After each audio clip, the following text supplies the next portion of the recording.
എവിടേക്കാ സാറേ സാറിന്റെ ഈ പടപ്പുറപ്പാട്? വണ്ടി എടുത്ത് മാറ്റണോ? വണ്ടിയൊക്കെ എടുത്ത് മാറ്റാം. അതിനു മുമ്പ് ഒന്ന് രണ്ട് കാര്യങ്ങൾക്ക് എനിക്ക് സാർ മറുപടി തരേണ്ടി വരും. എന്തിനാ സാറേ എന്റെ പെങ്ങളെയും അവള് വിവാഹം കഴിക്കാൻ പോകുന്ന ചെറുക്കനെയും കൂടി ജീപ്പിനകത്ത് കയറ്റിയിരുത്തിയിരിക്കുന്നത്?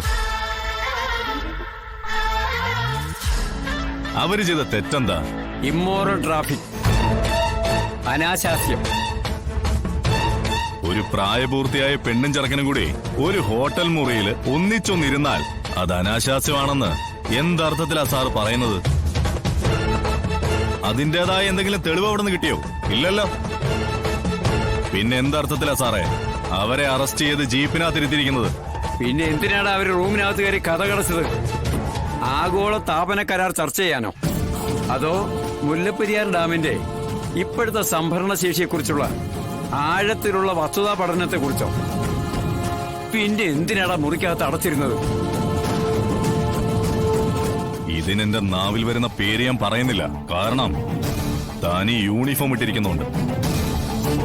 പിന്നെ നമ്മൾ തമ്മിലുള്ള കൊടുക്കൽ വാങ്ങലിന്റെ ഇഷ്യൂ സാർ ഈ കേസിൽ വകയിരുത്താനാണ് പോകുന്നതെങ്കിൽ സോമശേഖര തനിക്കിത് അപകടമാ. പറഞ്ഞില്ല എന്ന് വേണ്ട. ഭീഷണിയാണോടാ? ഇവരെയും കൊണ്ട് താൻ ഇവിടുന്ന് പോകാനാണ് ഉദ്ദേശമെങ്കിൽ അല്പം മുമ്പ് ഞാൻ പറഞ്ഞ യൂണിഫോമിനോടുള്ള മര്യാദയൊക്കെ ഞാനങ്ങ് മറക്കും. എന്നാ കാണിക്കടാ. ധൈര്യമുള്ള തന്തയ്ക്ക് പിറന്ന മകനാണെങ്കിൽ സോമശേഖരനെ അറസ്റ്റ് ചെയ്തിരുത്തിയിരിക്കുന്ന ജീപ്പിൽ നിന്ന് നീ അവരെ പിടിച്ച് പുറത്തേക്ക് ഇറക്കി കാണിക്കടാ. കാണിക്കാൻ. സോമശേഖര ഒരിച്ചിരി പലിശക്കാശിന്റെ പേരിൽ നീ നിന്റെ ഉള്ള മാനം കളഞ്ഞു കുളിക്കരുത്. അങ്ങനെ ഒരു കവലച്ചട്ടമ്പിയുടെ ഭീഷണിക്ക് മുന്നിൽ ഒലിച്ചു പോകുന്ന മാനമാണ് എന്റെ കയ്യിലുള്ളതെങ്കിൽ അതങ്ങ് പോകട്ടെന്ന് ഞാൻ വിചാരിക്കൂടാ.